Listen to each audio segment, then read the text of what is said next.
Summer 2014. 17 million people dumped ice water on their heads. 10 billion video views. 440 million people watching. $115 million raised. But here's what nobody talks about. Most of them were doing it completely wrong.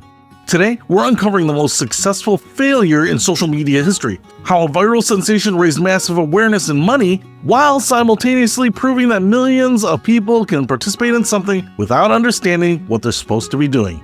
This is the story of how narcissism, disguised as altruism, accidentally saved lives and what it reveals about human nature in the digital age. The original rules nobody followed. Let's start with what the Ice Bucket Challenge was actually supposed to be. The original rule was beautifully simple. You either donate $100 to ALS research, or you dump ice water on your head and donate $10. The ice water was the penalty for not making the full donation. It was supposed to be mildly humiliating, a way to say, I can't afford the $100, so here's my public penance.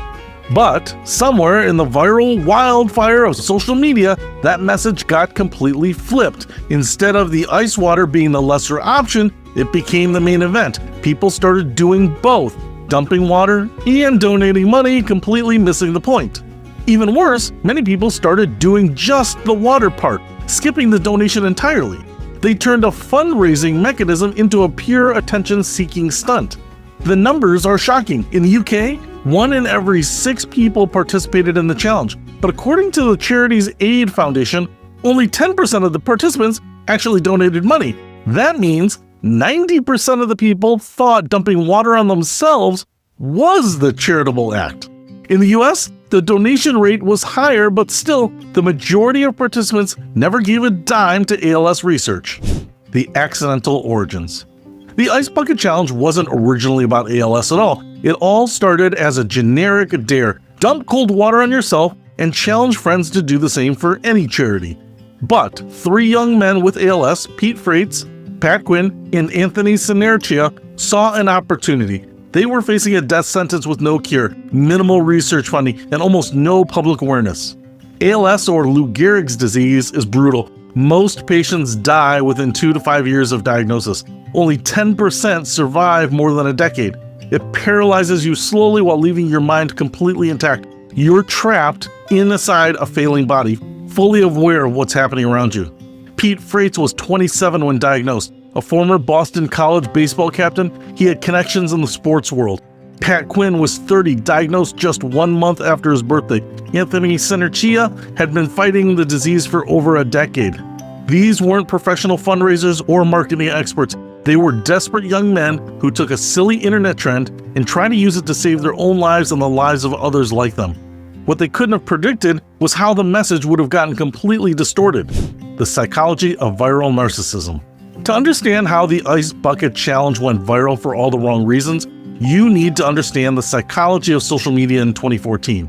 Facebook was pushing video content, Instagram was exploding, the iPhone had made everyone a filmmaker, and critically, this was the era of slacktivism, the idea that clicking, sharing, and participating in online trends was equivalent to meaningful action. The Ice Bucket Challenge hit the perfect storm of psychological triggers. It gave people a way to appear charitable while actually being the center of attention. You got to be the star of your own little video, show off your pain tolerance, and claim moral superiority, all while potentially contributing nothing to the actual cause. Dr. Sebastian van der Linden, a social psychologist who studied the phenomenon, identified this as a martyrdom effect. People donate more and consider their donations more valuable when pain and sacrifice is involved. But that only works if they actually donate. The challenge also exploited what psychologists call moral licensing, the idea that doing one good deed allows you to do fewer good deeds later. Studies show that the people who publicly demonstrated their virtue often became less generous afterward, not more. So, the Ice Bucket Challenge may have actually reduced overall charitable giving by making people feel like they'd already done their part. The celebrity amplification machine. Nothing revealed the challenge's transformation from fundraiser to attention grab more clearly than celebrity participation. Bill Gates built an elaborate contraption to dump water on himself. Lady Gaga did it in a bikini. Justin Bieber did it twice. Former President George W. Bush challenged Bill Clinton. The videos became increasingly elaborate, creative, and focused on entertainment rather than education. Here's what's telling. An analysis of 1,500 Ice Bucket Challenge videos found that 26% didn't mention ALS at all. Among those who didn't mention the disease, only 5% donated money. Even among people who mentioned ALS in their videos, only 25% actually gave money. So, 3/4 of the people who knew what the challenge was supposedly about still didn't donate. The celebrities weren't necessarily better. Many clearly saw this as a publicity opportunity rather than a charitable moment. The videos became about them, not about the ALS patients or research. The celebrity amplification had a paradoxical effect. It made the challenge hugely visible while simultaneously diluting the message. The slacktivism critique. As the challenge exploded, so did the backlash. Critics coined new terms: slacktivism, #activism, narcissism disguised as altruism.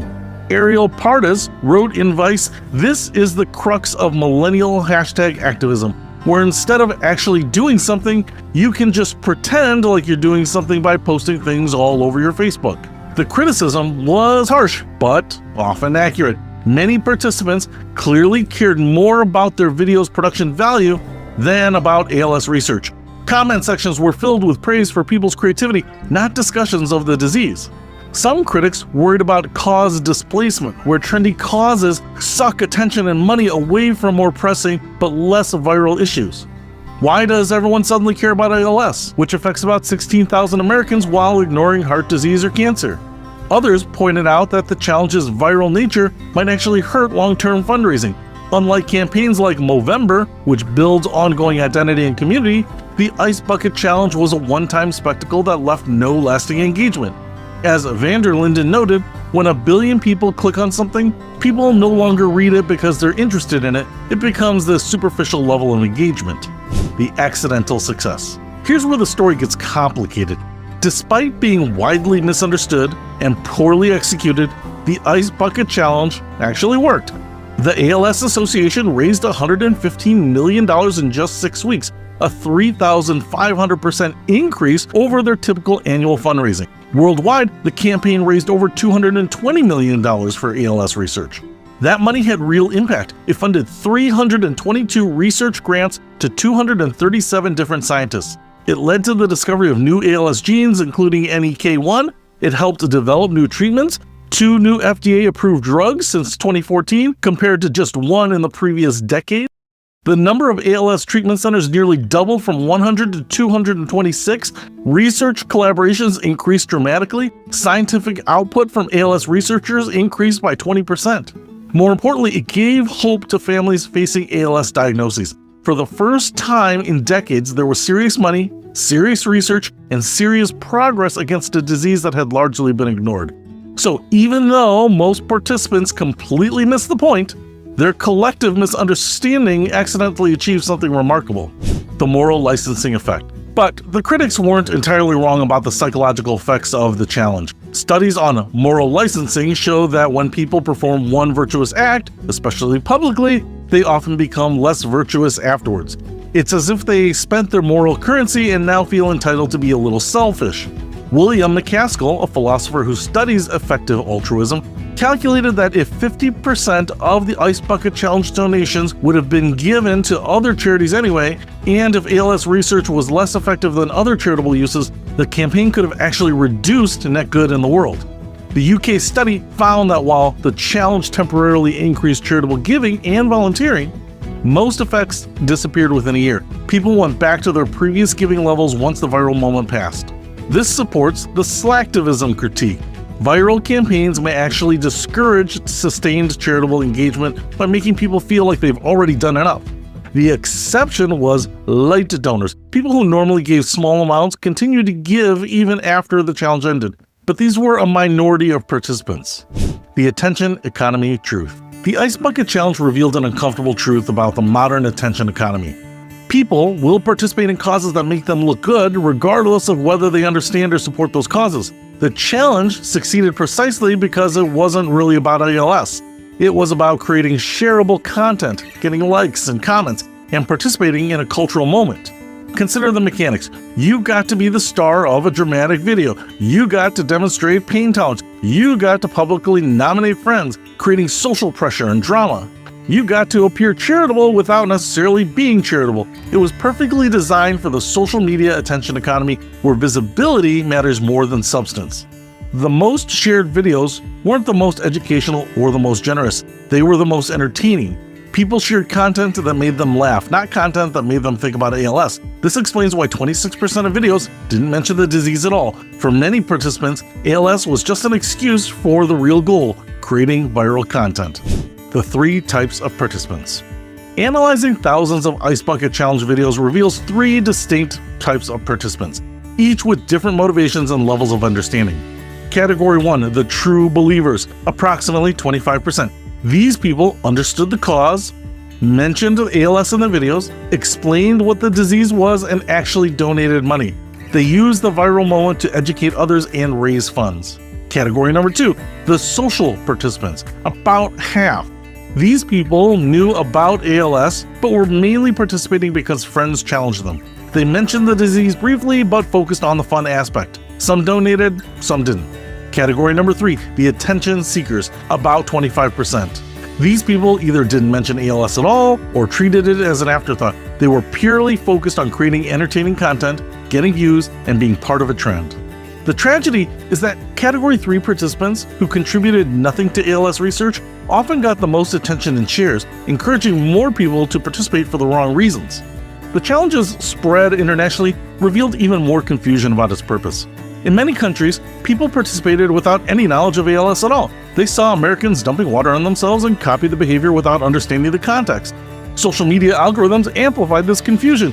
Platforms promoted videos based on engagement, likes, shares, comments, not educational value or charitable impact. The most viral content was often the least informative. Funny fails got more views than disease education. Celebrity stunts got more shares than patient stories.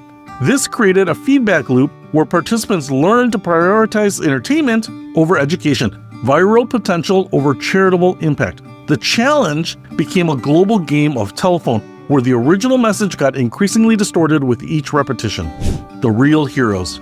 While millions of people were misunderstanding their campaign, Pete Frates, Pat Quinn, and Anthony Senerchia were dying. Pete Frates passed away in December 2019 at age 34. Pat Quinn died in November 2020 at 37. Anthony Senerchia died in November 2017. These 3 men didn't live to see all the research breakthroughs their campaign funded. They never got the treatments that might have saved them. But they did something extraordinary. They turned their personal tragedy into a global movement. Even though most participants missed the point, these 3 men's desperate gamble paid off. Their willingness to exploit a silly internet trend for a serious cause generated more ALS research funding than the previous several decades combined. Peter Frates' Family Foundation continues their work. Pat Quinn became a powerful advocate for ALS awareness before his death. Anthony Senerchia's family maintains his legacy through continued fundraising. They understood something that the critics missed. Sometimes imperfect action is better than perfect inaction. The lasting paradox. 10 years later, the Ice Bucket Challenge's legacy is complex and paradoxical. It raised massive funds and accelerated research, leading to new treatments that are helping ALS patients today. But it also demonstrated how easily charitable causes can be co-opted by attention-seeking behavior. It proved that viral campaigns can work, but also that they work for the reasons their creators never intended. Most participants cared more about social media engagement than ALS research, yet their collective narcissism somehow saved lives. The challenge succeeded despite itself, raising money through misunderstanding, generating awareness through confusion, and creating hope through vanity. Recent studies show that while the Ice Bucket Challenge temporarily increased charitable giving, it had no lasting effect on most participants' generosity. They went back to their previous donation patterns once the viral moment passed. But for ALS research, the temporary surge was enough to permanently change the trajectory of the field. The uncomfortable lessons. So, what did we learn from the Ice Bucket Challenge? The lessons are uncomfortable but important. First, the good outcomes can emerge from bad motivations. Most participants were primarily seeking attention, not supporting ALS research, but their collective self-interest accidentally funded breakthrough research. Second, that understanding isn't necessary for impact. 90% of UK participants never donated money, yet the campaign still raised over $200 million globally. Confusion and success can coexist. Third, that viral campaigns succeed by appealing to narcissism, not altruism. The challenges that go viral are those that make participants look good, not those that do the most good. Fourth, that the attention economy can accidentally serve good causes. Platforms designed to maximize engagement, not charitable impact, somehow generated massive funds for medical research. And finally, that desperate people can exploit shallow systems for profound purposes. Pete Frates, Pat Quinn, and Anthony Senerchia understood their audience better than their audience understood their cause. The Ice Bucket Challenge wasn't the story of social media bringing out the best in humanity. It was the story of 3 dying men manipulating social media's worst impulses, vanity, attention-seeking, performative virtue, to serve a desperate cause. They succeeded not because people cared about ALS, but because people cared about appearing to care. They raised money not through education, but through entertainment. They generated awareness not through understanding, but through participation. And somehow, that was enough. 10 years later, ALS patients have more treatment options, more research funding, and more hope than they've had in decades. Not because social media made people more generous or more informed, but because 3 dying men figured out how to weaponize human vanity for good. The Ice Bucket Challenge taught us that in the attention economy, sometimes the best way to save lives is to let people think they're just making content. And that might be the most uncomfortable truth of all.